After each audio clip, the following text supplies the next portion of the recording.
Hi, this is Josh Bycer from GameWisdom.com. Hope you enjoyed this Critical Thought, a detailed discussion on game design, and be sure to subscribe and you can pitch future Critical Thought topics.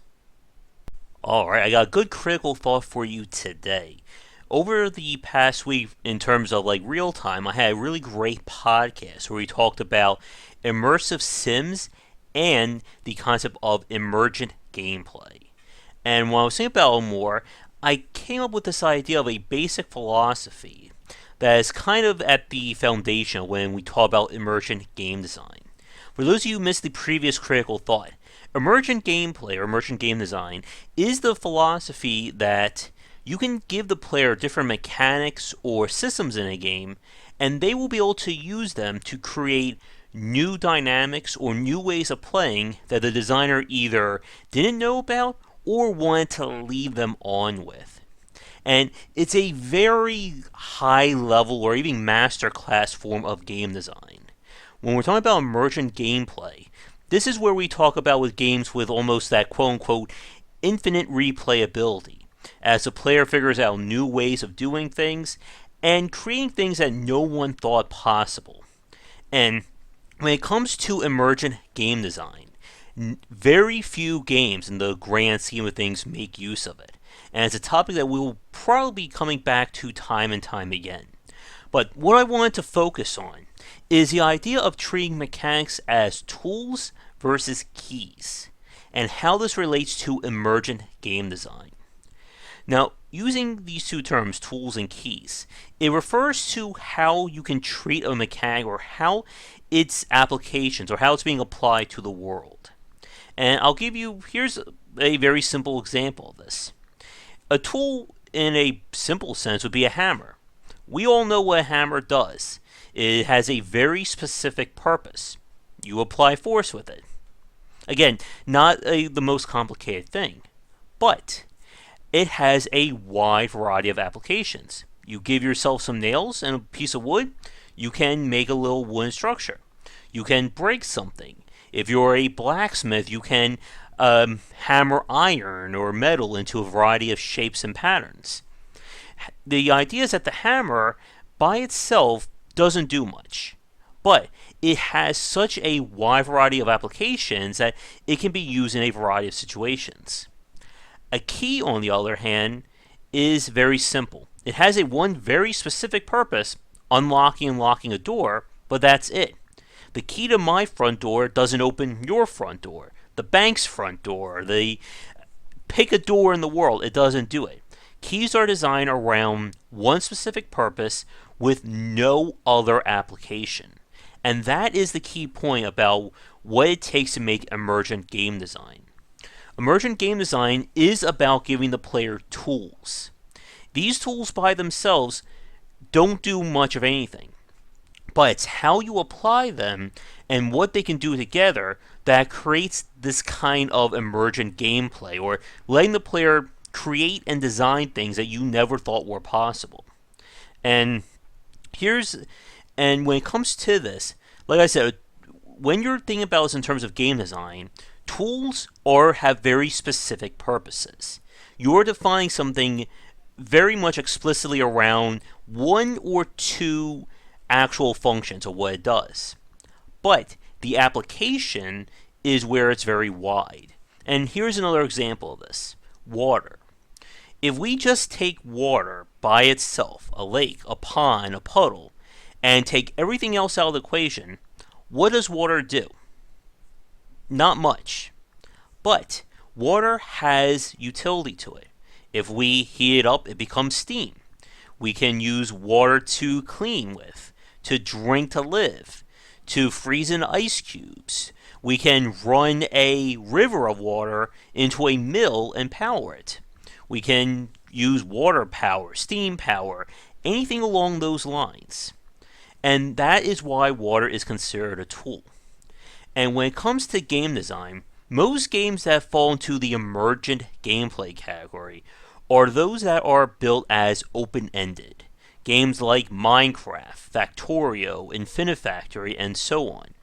Again, in these games, you are presented with very specific tools. They may have one or two purposes individually, but it's how they can be combined with each other that leads to this emergent game design. In Infinite Factory, for instance, the game is about creating assembly machines or assembly lines. And what you can do is use a block that shoots out a motion sensor or motion laser. And by combining this with a block that will push in any single direction, you can create a very simple if-then statement. If object passes laser, this object will push.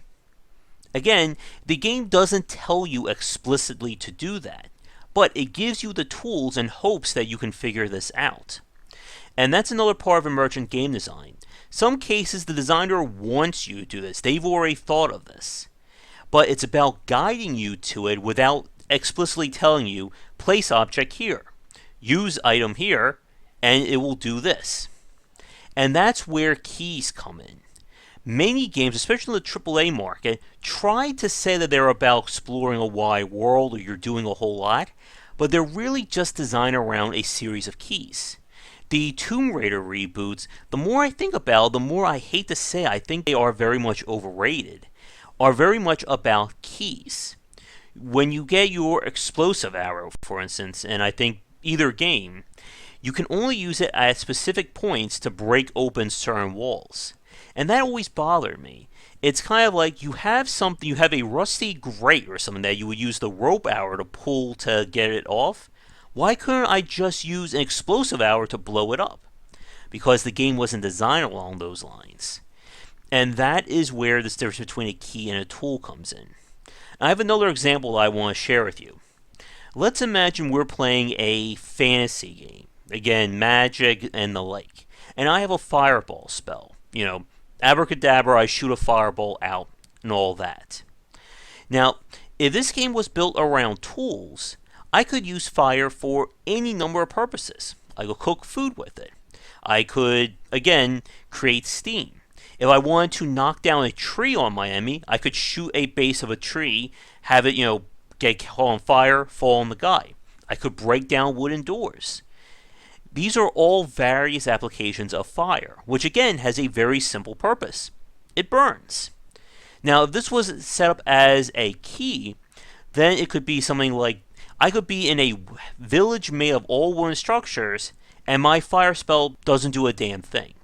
The only time I can set something on fire is, let's say, during the tutorial, or a scripted event where I need to light a barrel on fire to blow open a set wall to start a level. And again, this just creates, or it's very immersion breaking. I can't talk anymore. When you know that you can do something, you know how this works, but the game only wants you to use it in one very specific way. And that does not lead to emergent game design. During a podcast we did, which at this point you may hear hopefully by the end of this year at the rate I'm going, we talked about the difference in practicality of the rope arrows in the original Thief versus the fourth Thief with a 4 in the middle for some reason like that. In the original Thief, the rope arrows had a very specific definition. You shoot into a wooden surface and you can climb up and down. But again, the emergent gameplay comes into factor by the fact that you can do this anywhere. And it was up to the player to figure out just the best applications of this. Now, of course, the levels were designed in a way to guide you, but they didn't explicitly say, here's a wooden surface, use it right now. In the modern Thief game, you still have the rope arrow, but they changed it to be essentially a context-sensitive command. You could only use it at specific points in each level, and everywhere else, it's useless. Again, that's the difference between a tool and a key. The tool gives you more purpose or utility with a specific mechanic. A key only limits it to one or two very specific purposes, and then it has no meaning. Another great example of this kind of key versus tool would be in the Metroidvania genre, or specifically good Metroidvania games. When you unlock new options or abilities that change how you move around the level, and then that opens up or expands what you can do. For instance, when you unlock double jumping, wall jumping, anything along those lines that expands how you can get around, this in turn changes how you play. And as we talked about in an earlier piece on Metroidvania design, a good Metroidvania game basically changes from beginning to middle to end in terms of what the player can do and what the level design offers them. At the start of the game, there may be a few secret areas that require a double jump, but it's going to be designed around just, a regular walking and jumping. By the end of the game, you should be being tested by doing wall jumps into dash jumps into double jumps and as many other jumps that you can think of. And the idea is that things are changing as you go through it. And that's the same thing with emergent game design open-ended games. You start out with a basic understanding. Water is wet, fire is burning, or fire is hot.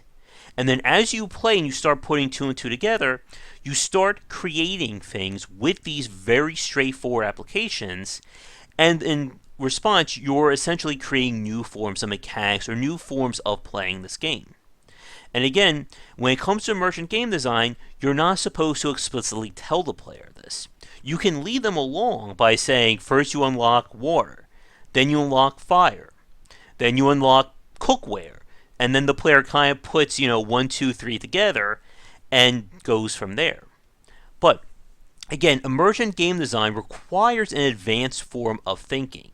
When you're putting together your mechanics, you have to think about any and all applications, not just to it, but how it applies to the other mechanics in your game.